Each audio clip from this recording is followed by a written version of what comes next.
This tutorial is for clue 11 of the Brilliance pattern, which is the mystery knit-along pattern for 2024 from Expression Fiber Arts.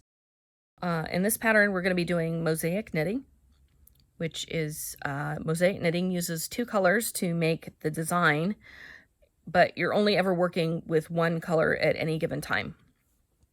So in this particular pattern, your row 1 is going to set up which stitches are worked and which stitches are slipped, and then rows 2 through 4 are going to work the same stitches that were worked in row 1, slip the same stitches that were slipped in row 1, and you're just going to use the dark color for a couple rows and the light color for a couple rows. And then row 5 sets up a new sequence where you're working or slipping different stitches. And then you're going to do the same thing over the 3 rows after that, working and slipping the same stitches that you set up in row 5. And you're just repeating that over and over. So it's actually the slipped stitches that create the patterning that you see here. Okay. So before I get started on the actual tutorial, I did want to make sure that I mentioned there are links in the video description below. I'm going to ramble a little bit here. There was a couple of things I wanted to kind of say up front before I start the actual tutorial, and if you don't want to listen to them or you don't need to hear them or see them, you're more than welcome to skip ahead and just watch what you want to watch and skip what you want to skip. It's not going to hurt my feelings. So just click on the more in the video description and you'll see all the timestamps down there, all the links. So I have linked to other things, and including my stitch marker. my row counting stitch marker that I love. So that way you don't have to listen to me ramble. But I did want to say a few things. So first of all, I wanted to make sure that you knew this is not the written number of pattern rows. So don't expect this is what it's going to look like when you're done with yours. I'm actually doing more rows than are written. This is my shawl that I'm doing for a gift. And this is my favorite pattern of the whole project. And so I wanted to do more rows. I decided to try to use up all of my dark colors. So I basically weighed all of my dark color yarn. I found the one that weighed the least, which was my color A, and then planned to just work as many pattern rows as I could with that, and then work as many pattern rows with the subsequent colors as I could, or as I had here, which is what I ended up doing. So I ended up with 5 repeats of the rows 1 through 8 instead of 3, which is what the normal pattern does. The symmetrical version, they're even shorter sections. So just be aware of that. So if you do choose to do that, you can do more rows if you want. That's perfectly fine. Just make sure you also measure your color D, which I did not do and had to borrow from another project because I totally had spaced the fact that color D is used for the entire set of clue 4. And thus uses as much as the dark color yarns for most of the sections. So I also want to make sure you're aware that the clue 11 section, so even though mine is definitely taller than is actually written, yours is still going to be taller than all the other sections. So most of the sections are around 3.5 inches, 3.5, 4 inches, something like that. Some are a little bit taller, a little bit shorter, but they're not like significantly different from each other. And this section will be. So it will seem both shorter and taller than the sections than all the other sections. Shorter because if you're doing the color sets the way that I have it written, those are going to be in themselves shorter sections. But when you put them all together, it's actually going to be longer. So each color set is around like a third of the height of the other clues. Clue 11 as written is about, it's about 2.5 times longer or taller than each of your other clue sections. So just be aware that it's not going to be the same size. If you, if that bothers you, if you want to accommodate so that it's the correct size, you could work fewer repeats of rows 1 through 8. For the regular shawl and blanket, I think you want to do 1.5, which means you'd have to follow the instructions for the symmetrical blanket in terms of where you switch to the new colors of yarn. And then you would get a clue 11 section that is about the same height as any of your other sections. If you want to work a color set section that is the same height as all your other sections, you will need more yarn. just know that up front. If you want to make each of these the same length, you will end up with a significantly longer blanket or shawl, and you will need more yarn to do that. Third thing I wanted to mention, I know several people had mentioned earlier in the project they did not think they'd have enough yarn to work more clues with certain colors. So that is where the early release of the Clue 12 color, which is your color L, comes in. It's something that I worked out with Shandy over a year ago, way before the pattern was released. Mostly because, so the main reason I wanted to do the early release of the Clue 12 color is because Clue 11 doesn't actually use a new color. And so I kind of wanted to make up for it. Like, hey, we're not using a new color this month, but you get both of the next two colors up front so that you don't have to wait for a color to ship when Clue 12 drops. That way you not only have the color in hand when the clue is available, so you can basically start Clue 12 as soon as the day that it is available. You can actually get started with it. You don't have to wait for yarn to ship. But you also just wanted to kind of make up, give you a little something so that you didn't feel gypped for me not including a new color for Clue 11. The reason I did it this way is I really wanted this pattern near the end of the project. I wanted to use as many colors as possible in it, but I also didn't want to overwhelm you because it is a lot of pattern rows. So most of our other sections are less than half of the number of pattern rows that this clue uses. And so I didn't want that to be your Clue 12. I didn't want you to open Clue 12 and be overwhelmed with, oh my gosh, I have like 120 some pattern rows that I have to do for this clue, especially for those of you who are planning to gift your project. I wanted to not be frustrating. I wanted to be, so even though this clue does fly by, it goes very quickly. I didn't want this to be the overwhelming thing that you just was like the straw that broke the, I can't believe I did this all year and now I can't even finish it in time for Christmas kind of thing. So,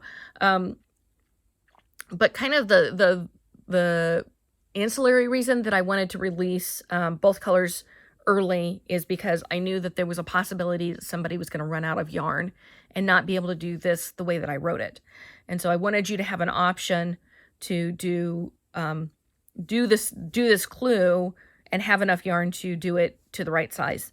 And so that's why I offered the alternate version, the alternate Clue 11 instructions option 1, where you just work it with colors K and L. And so if you are doing that, please jump to the part at the end of the video where I talk about that, because I do have a bit of a suggestion for you if you're just using colors K and L to make this section. Okay, the other thing I wanted to mention before I get started on the tutorial is the back of this. This is my only chance to really gush about this, so I am going to take it. I love the back of this project. So this particular clue is my absolute favorite one, and it's not because, so I like the front. It's cool. I like the way the diamonds are made. But the way the back turned out just mesmerizes me. I absolutely love the back of this clue. So if you look really closely, so it shows up better in the camera than you can kind of see like in person. But if you look really closely, you can still see the diamonds. You can still see the diamond shape on the back, which I think is cool. But just, I don't know, something about the way all the slip stitches show up on the back, it's just mesmerizing to me. I can't explain why. I was trying to figure out, like, is it because it looks like fairy lights? Is it because it looks like a galaxy? Is it because it like kind of glitters like diamond? I don't know. I don't know what it is, but I love it. And I would absolutely write a whole pattern with just this pattern. So just this stitch pattern. And I would use a light color that fades into a darker and a dark color that fades into a lighter. And so you would get this really cool ombre glittery effect on the back. And I would probably wear it wrong side out more often than right side out, because I think I love the back of this more than I love the front of this, to be honest. So all that to say, thank you for putting up with my rambling if you stuck around this long, and let's actually get started. Let's see here. Okay, so even though I've been doing this swatch with the same color all the way through. I am going to switch colors of the tutorial here video. just because the color transition at the edge of each side is important. And it kind of seemed nonsensical to do the color transition without actually transitioning the color. So we have, I am going to just go ahead and use the colors. So this is actually the way the color transition is going to go if you do the way it's written. So these are the Clue 10 colors. So the light color is the, what is it? Audrey? Is that right? Yeah. So the Clue 10 is Audrey. Clue 9 is Soul Searching. And let's see. So to begin with, we are going to transition in our light color at the edge. If you were doing the seed stitch edge, you're just going to pick up your light color and you're going to knit across all 5 stitches. Okay. If you are doing the I-cord edge, you actually want to turn back to the previous row and undo the 5 stitches at the edge. So yarn forward, slip, and then unknit 1, yarn forward, slip, unknit 1, sorry, yarn back and unknit 1, and then yarn forward, slip. And then you're going to drop your old light color and you're going to bring in your new, so this is the working yarn for your new light color, which is your color B. And then you're going to slip the first stitch and then yarn back, knit the second stitch, yarn front, slip the third stitch, yarn back, knit the fourth stitch, yarn front, slip the last stitch. And then when you turn back to your right side, you'll just continue bringing that light color, the new light color in by working the 5 stitches on the front. So again, if you're doing the seed stitch, you're just going to knit those 5 stitches all the way across that first edge. Okay. So the next part of this, and I just realized that I don't have my stitch markers on here anymore, so let me do that. Hang on.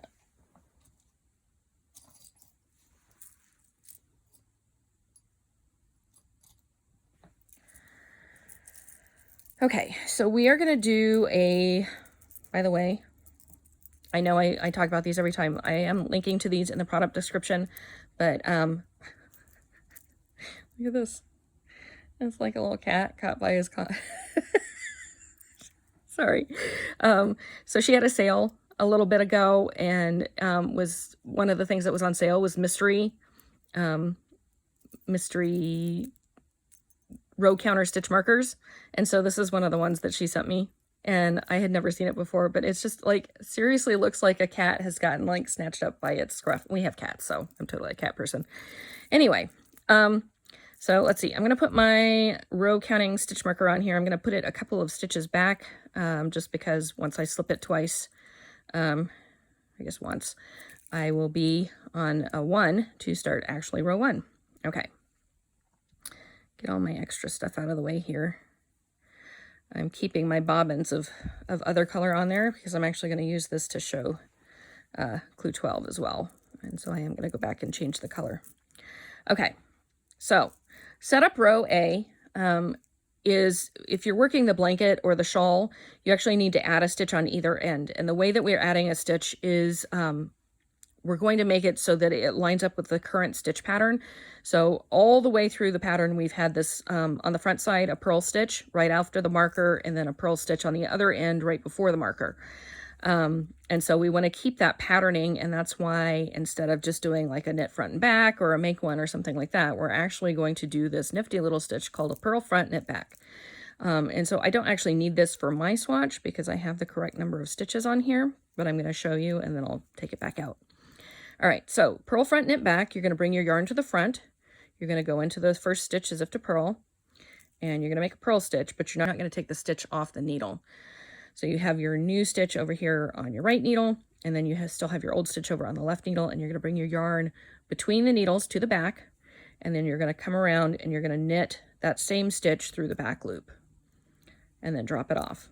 And so what that's going to do is it's going to create that purl stitch on the edge, and then the knit stitch next to it, it's just going to be knit through the back loop instead of all the other stitches that are knit through the front loop. Okay, so purl front knit back at the beginning of the row. Again, I'm taking that out because I don't actually need it for the amount of stitches that I have on here.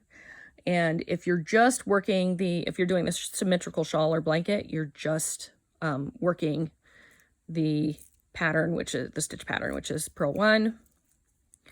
And then for all the versions, you're just going to knit across to the last stitch before the marker. So knit.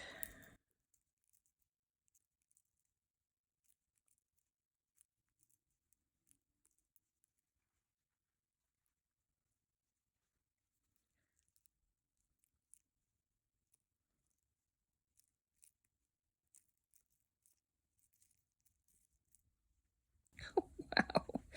My ball was tighter than I realized. I just flung it across the room here. Okay. Sorry about that. Let's see.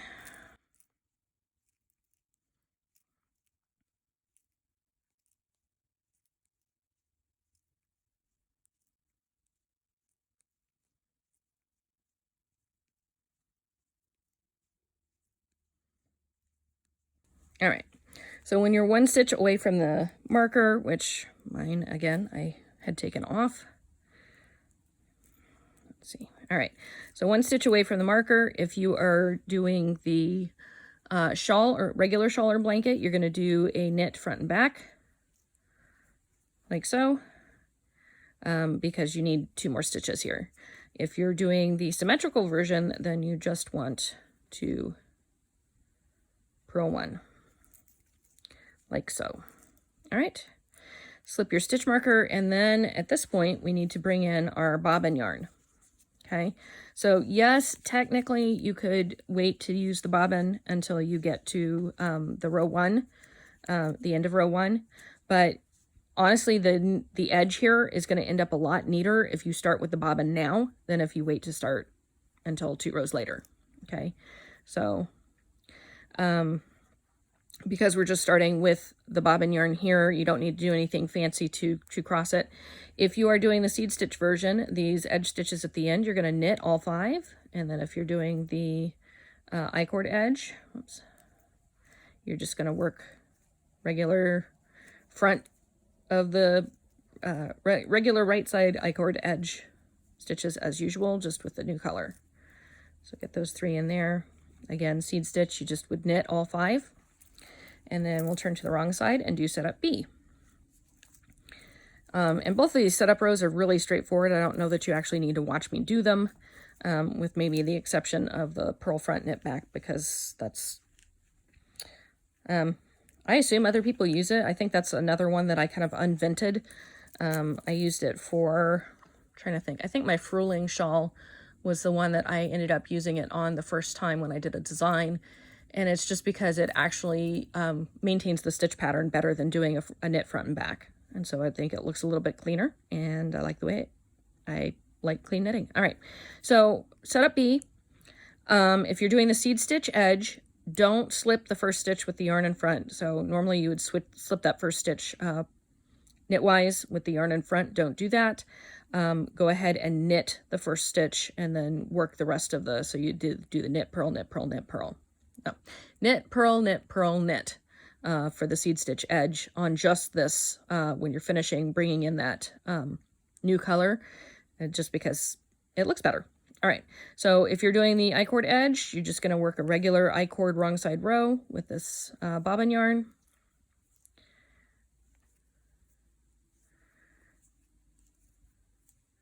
And then slip your stitch marker. And so at this point, you are going to want to start changing yarns correctly. So every time you switch from an old color, so we'll call this the old color, it's technically the same color, but whenever you're switching from one yarn to another, you want to bring the yarn that you're coming from, so the yarn that you're finishing with, you can bring it across the top to the left, bring the yarn that you're transitioning to across the bottom to the right.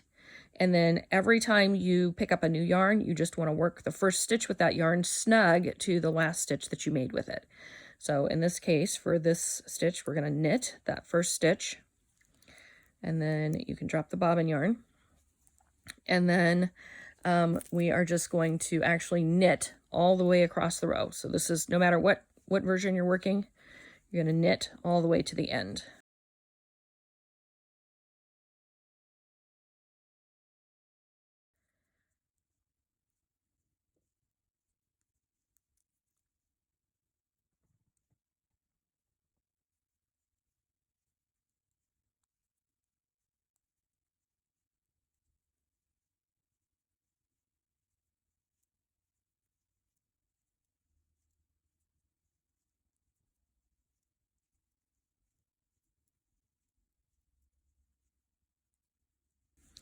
All right, so when you get to the end of your row, slip your stitch marker, and then work your edge stitches.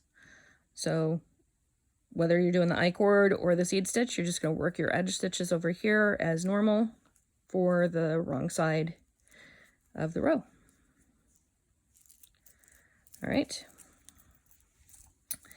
And now we turn to the front and actually begin our pattern rows. All right. So now that we've done our setup rows, let's work row 1. Okay. So at the beginning of row 1, the first time you work it, we're actually going to need to bring in our dark colored yarn after the edge stitches. So start by working our edge stitches as usual, whether you're doing the seed stitch edge or the I-cord edge. Hopefully you're a pro at whichever version you're doing at this point. Slip a stitch marker.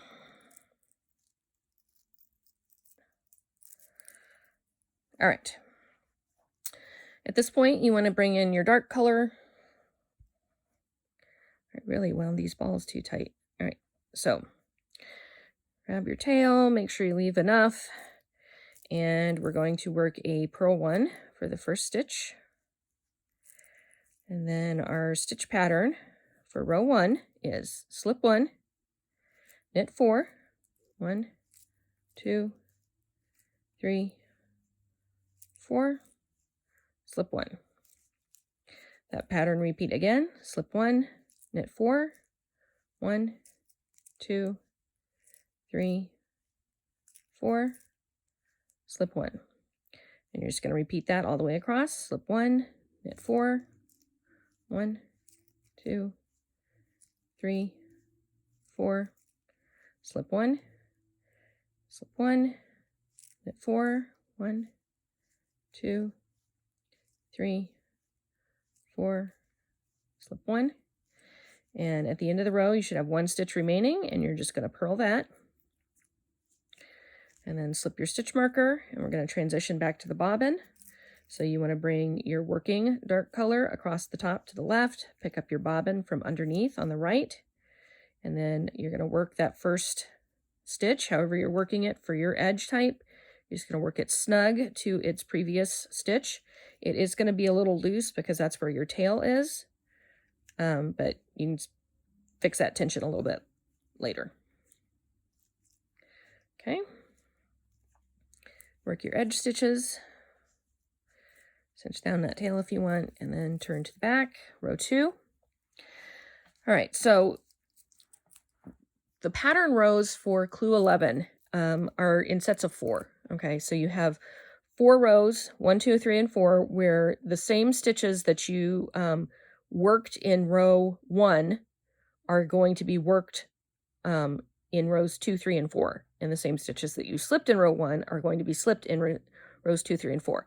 So in row 2, this is really easy to see because we slipped the light colored stitches and we worked the dark colored stitches. So you don't even need to have the pattern repeat in your head, although it can be helpful, because you're really just purling with the dark color. You're purling the dark colored stitches, with the exception of this edge stitch. So you knit the first stitch and then you're going to purl across until that last edge stitch and knit that.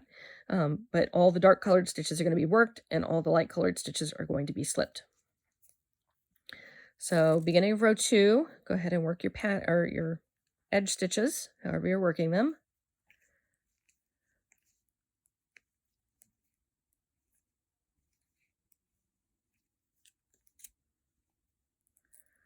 And then again, we're going to bring our yarn that we're transitioning from across the top to the left, and pick up the yarn we're transitioning to across the bottom to the right, and then we're going to work that first stitch snug to its previous stitch, which this first stitch is knit. And then we can drop the bobbin, and then again we're going to be slipping the light colored stitches and purling the dark colored stitches, but the stitch pattern, or the pattern repeat for this row, is slip 1, purl 4, 1, 2, 3, 4. Sorry, I always forget to pull that out of the way. Slip 1. Pattern repeat again, slip 1, purl 4, 1, 2, 3, 4, slip 1. Pattern repeat again, slip 1, purl 4, 1, 2, 3, 4, slip 1, and you're just going to do that same pattern repeat all the way until you get to the end of the row. Slip 1, purl 4, 1, 2, 3, 4, slip 1, and then you should have 1 stitch remaining, and that is your knit stitch. So knit 1, and then bring your dark color yarn to the front again, slip your stitch marker, and then we're going to transition back to the light color working yarn. So we're going to bring our dark color across the top to the left, pick up the light color across the bottom to the right, and then we're going to work that first stitch snug to its last stitch. In this case, I'm doing the I-cord, so I'm actually working the stitch after that. But you just want to work snug to the previous stitch, just like you would work if you were working with the same color the whole time. All right, turn to the front, row 3. So again, we have a 4-row set that we're doing the same thing every time. We're working the same stitches every time. So even though we're going to be transitioning and working this row with the light color, we're still going to be working the dark colored stitches and slipping the light colored stitches. They're all going to end up being light color when we get to the end of the row. Okay, so row 3, work your edge stitches. So you want to make sure. Okay. So work your edge stitches.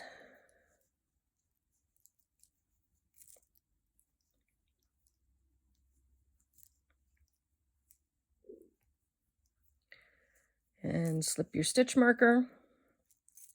All right, so because we're working this row with the light color, we don't actually need to do anything to like transition to the dark color. However, I want to actually kind of sandwich my dark color in between the light color for the next 2 rows.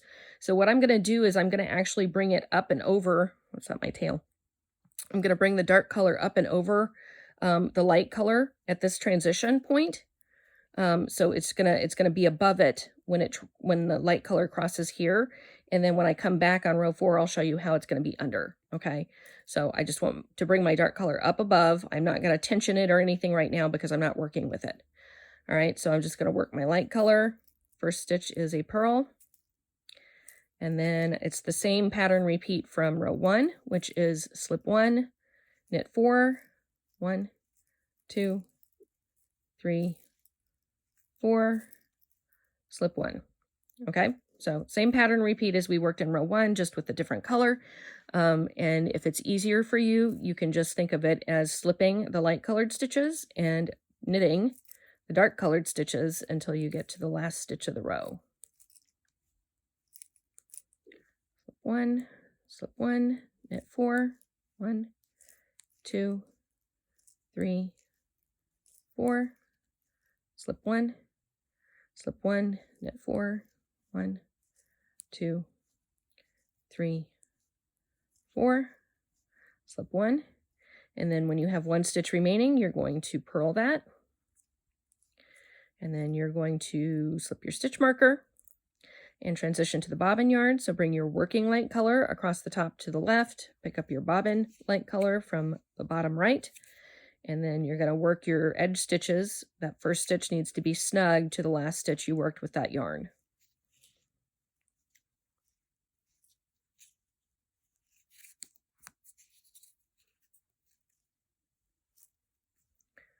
And that is the end of row 3. All right, so we turn to the back. So row 4, we're still going to be knitting and slipping the same stitches that we were knitting and slipping previously. Whoops, I'm so sorry.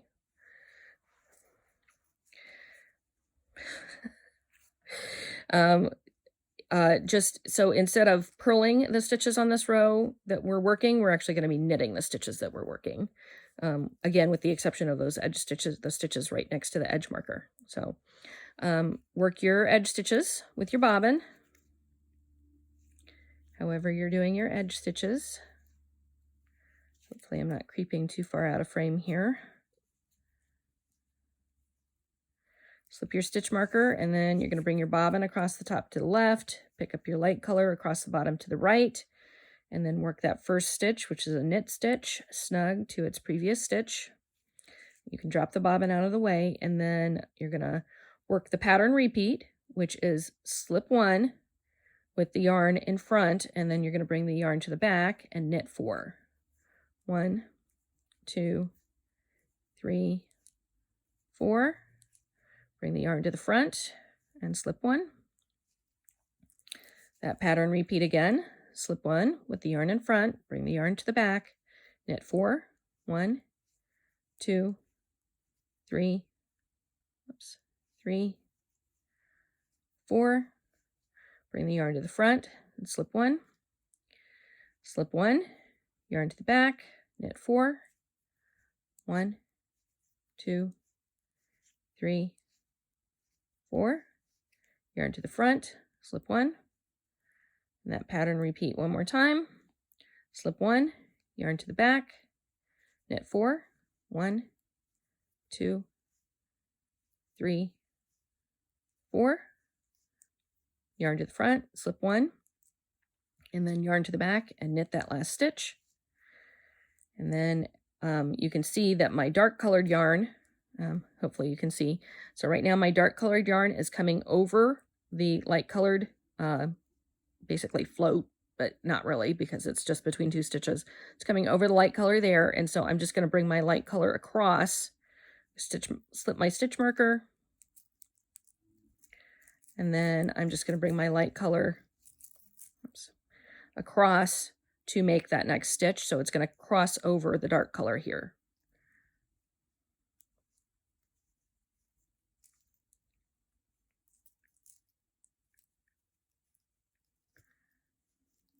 So at this point, my dark color is at this transition point. It's just sandwiched in between. You can see it's, hopefully you can see, it's still loose, like it's not wrapped in there at all. It's not going to change the tension of any of the light colored stitches around it. It's just lifted up one row from where it would normally be. So when I go to use it again, I don't have to pull it up quite so far. Okay, so turn to the front, and now we're going to move on to row 5. So row 5 through 8 is a different pattern, but we're still going to be, we'll use row 5 to establish the pattern, and then we're just going to work the stitches in that pattern the same each time we work a row. So we begin with our light color here at the edge. So work your edge stitches as normal. Again, this is row 5. Edge stitches. And then we slip the stitch marker. And at this point, we're going to transition back to the dark colored yarn. So I'm going to bring my light color across the top to the left, and I'm going to pick up my dark color across the bottom to the right. And then I'm just going to work this first stitch snug to its previous stitch. And you want to be careful that it's not tight here because this yarn is actually coming up 2 rows. So this dark colored yarn, while you want it to be snug to that last stitch, you don't want to pull it taut or it's going to pull your rows together. Okay, so you just want it to be gently snug. So we're going to purl that first stitch with the dark color. We can drop that light color at the edge here. And then we're going to work our new pattern repeat. So we're going to knit 2. And then we're going to slip 2. And then we're going to knit 2. 1, 2. All right, so that pattern repeat again, knit 2, 1, 2, slip 2, knit 2, 1, 2.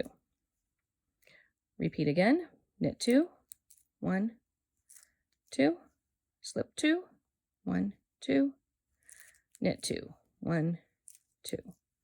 And you're just going to work that all the way to the end. Knit 2, slip 2, knit 2, and then you'll have 1 stitch remaining, and you're going to purl that. Slip your stitch marker, bring your yarn to the back, and then we're going to transition again from our dark colored working yarn to our bobbin yarn. So I'm going to bring my dark colored yarn that I'm dropping across the top to the left, pick up my bobbin yarn across the bottom to the right, and then I'm just going to work the first stitch of the edge stitches with my bobbin yarn snug to its last stitch. Work those edge stitches. Oops.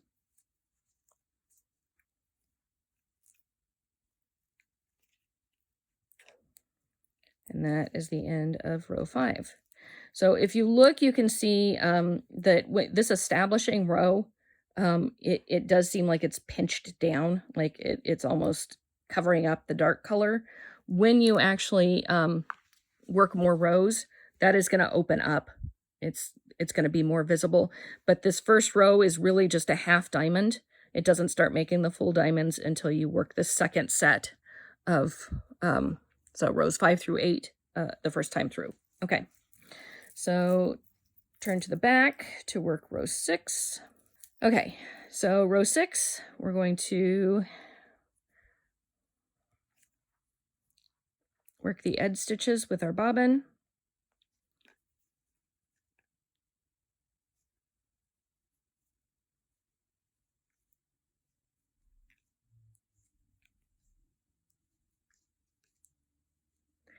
All right, and then slip the stitch marker. And we're going to bring our bobbin yarn across the top to the left, pick up our working dark color yarn across the bottom to the right, and we're going to knit this first stitch snug to itself.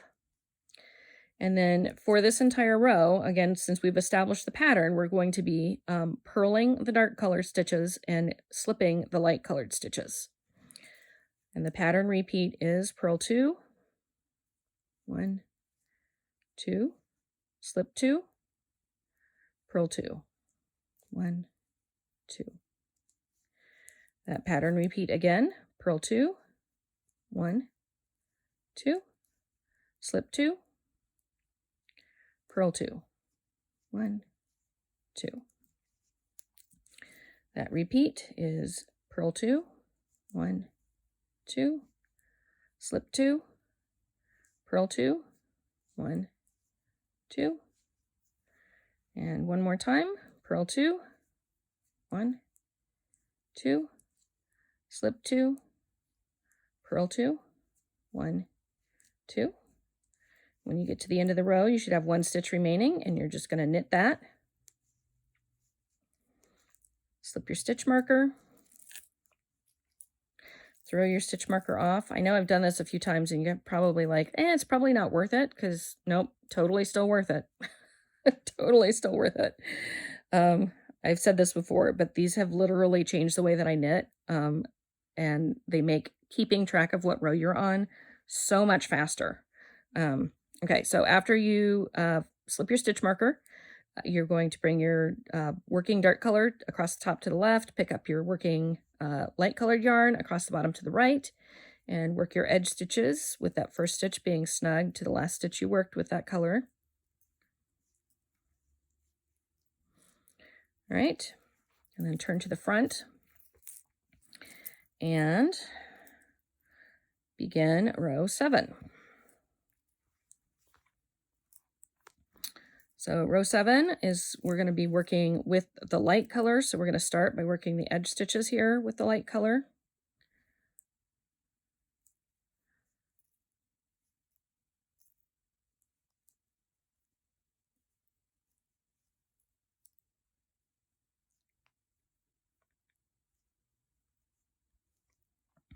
Slip your stitch marker. And then we're not actually changing to the dark colored yarn, but I do want to bring the dark color over the top of my light color so I can sandwich in between these two light colored rows. So I don't need to snug it down or anything. I'm just going to bring it over. I'm going to work that first stitch. It's a purl with my light color. And then again on this row, I'm going to be working the dark colored stitches and slipping the light colored stitches. But because I'm working with the light color, all the stitches at the end of the row will be the same color. All right, so the stitch pattern is knit 2, slip 2, knit 2. Again, knit 2, slip 2, knit 2. Repeat that, knit 2, slip 2, knit 2, and you're just going to continue that all the way until you have 1 stitch remaining. Knit 2, slip 2, knit 2. Then we're going to purl that last stitch, slip the stitch marker, transition to the bobbin yarn. So working color comes across the top to the left, bobbin color comes across the bottom to the right, and we're going to work that edge stitch. The first one's going to be snug to the last stitch I worked with this yarn. And finish off your edge.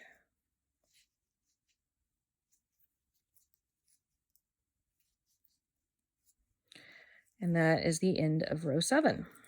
Turn to the back and work row 8.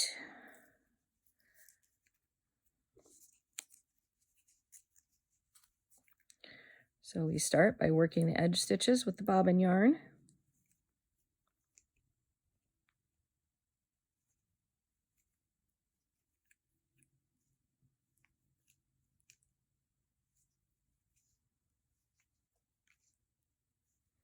Slip the stitch marker, and then we're going to bring the bobbin across the top to the left, pick up the working light colored yarn across the bottom to the right. And then we're going to work this first stitch, which is a knit stitch, snug to itself. And then we're still going to be working the stitches that we worked and slipping the stitches that we slipped.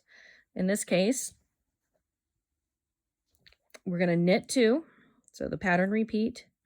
Knit 2, bring the yarn to the front, slip 2, bring the yarn to the back, knit 2. That repeat again, knit 2, bring the yarn to the front, slip 2, bring the yarn to the back, knit 2. Again, knit 2. Bring the yarn to the front, slip 2, bring the yarn to the back, knit 2, and one more time, knit 2, bring the yarn to the front, slip 2, and then knit 2.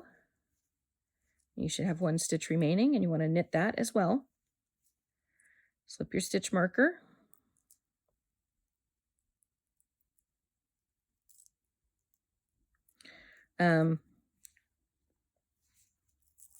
And at this point, so again, I brought my dark color above the yarn when I transitioned across the previous row. So now I'm going to bring my light color across over the dark yarn when I transition back to work my edge stitch.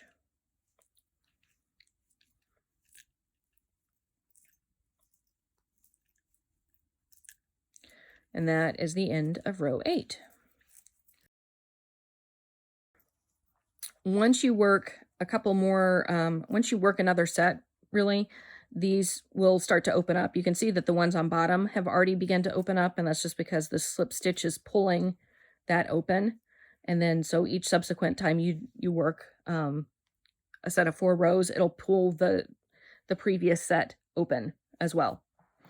And I did want to show you on the stitch marker. So basically when I'm done with these 8 rows, when I get to the stitch marker and I move it back to a row 1, I'm just going to take this little clip here, this little melody clip, and I'm going to switch it. So it would start on 0, and I would just put it, so I've worked 1 repeat. And so I always move it when I finish a repeat to indicate this is how many repeats I have done. You could also put it on 1 to begin and be like, I'm on the first repeat, and then move it, I'm on the second repeat, whatever. So like I said, very handy. Honestly, it's changed how quickly I'm able to knit things that you have to repeat rows or keep track of what row you're on, which is pretty much everything you knit. So I find it actually really, really helpful. So I did want to say when you're transitioning colors, so when you're changing from your color set A and B to your color set C and D, you're always going to transition either at the end of a row 7 or the beginning of row 8. So if you are working the I-cord edge, when you get to the end of row 7, you're actually going to use your bobbin yarn in the new color to transition in at the end of row 7. And then when you turn to work row 8, you're going to finish off the edge with the bobbin, and then you're going to work row 8 with the new light color yarn. So let's say you're switching to D on a row 8, then you would do that. So this is just like for the shawl and the blanket, you're always going to transition on a row, either into row 7 or beginning of row 8, depending on your edge stitches. So if you're working the seed stitch edge at the beginning of row 8, you're just going to purl all 5 stitches at the beginning and at the end of the row. And then the first time you work a new row 1, you're going to knit that first stitch instead of slipping it if you're working the seed stitch. Otherwise, if you're working the I-cord edge, you're going to just bring it in again at the end of row 7 and then work it across and change it over when you finish row 8. Then if you're working the symmetrical versions, it's not always, the transition's not always going to happen at the end of a row 7. Sometimes it's going to happen at the end of a row 3. So because the symmetrical versions sections are shorter, so you're basically working a section and a half or a repeat and a half. So you have rows 1 through 8. And so instead of ending each repeat after the 7th, row 7, sometimes you're ending after row 7, and sometimes you're ending after a row 2. So you're just working a full 8 rows plus 4 more, well, 3 more really, when you transition to the next color. If you are working option 1 of the alternate clue 11 instructions, I have a suggestion for you. So I actually mentioned doing this during in the part of the pattern that's for the continuous swatch. And that's actually what I have here to show you. But I didn't think to make the suggestion for option 1 of the alternate instructions. And that has to do with the edges of your project. So if you go all the way back to, so I'm going to skip clue 1 because I actually did clue 1 in the opposite color. But if you go back, you start at clue 1, your edges actually go dark, light, dark, light, dark, light, dark, light, dark, light. And so at the end of clue 10, you're already on a light color. So in the case of your project, the main project, the light color is willow. And then if you do option 1 of the alternate color or the alternate clue 11 instructions with the light color as recommended, you're going to end up with balm, which is, I mean, they're not the same, but they are very similar in shade. And so you've got a light color and a light color right next to each other. And so it's just a suggestion. It's something that I don't know, would just aesthetically please me more. And that's what I've done here with my continuous swatch, which is I actually swapped the colors to get started. So I worked both of the setup rows with the dark color, and then I used a dark color bobbin at the edge and dark color working yarn, and then used, so anywhere it said light color, I used dark color, and then everywhere it said dark color, I used light color. And I did that for about half of my swatch, and then I switched to the way that it's written.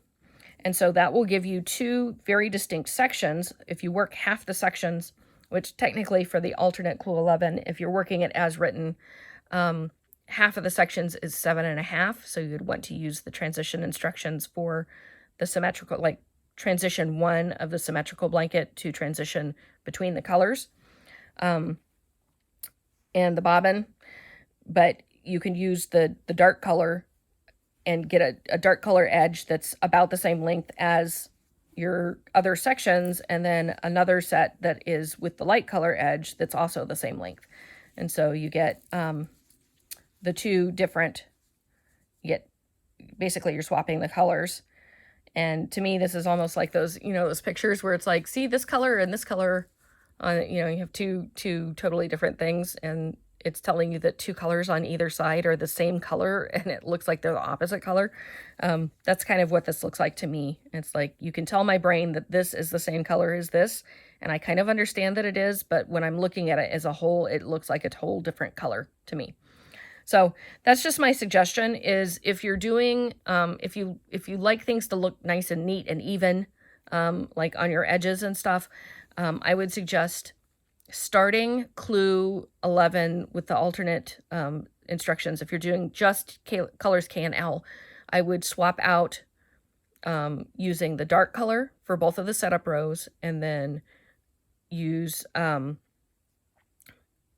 like following the pattern instructions, swap the colors dark and light everywhere they're written, and follow that so you're going to use a dark color bobbin at the edge, a dark color working yarn at the other edge, and then everywhere it says to work the color with the dark color, you're going to work it with a light color, and everywhere it says to work with light color, you're going to work with the dark color. And do that for half of your pattern rows.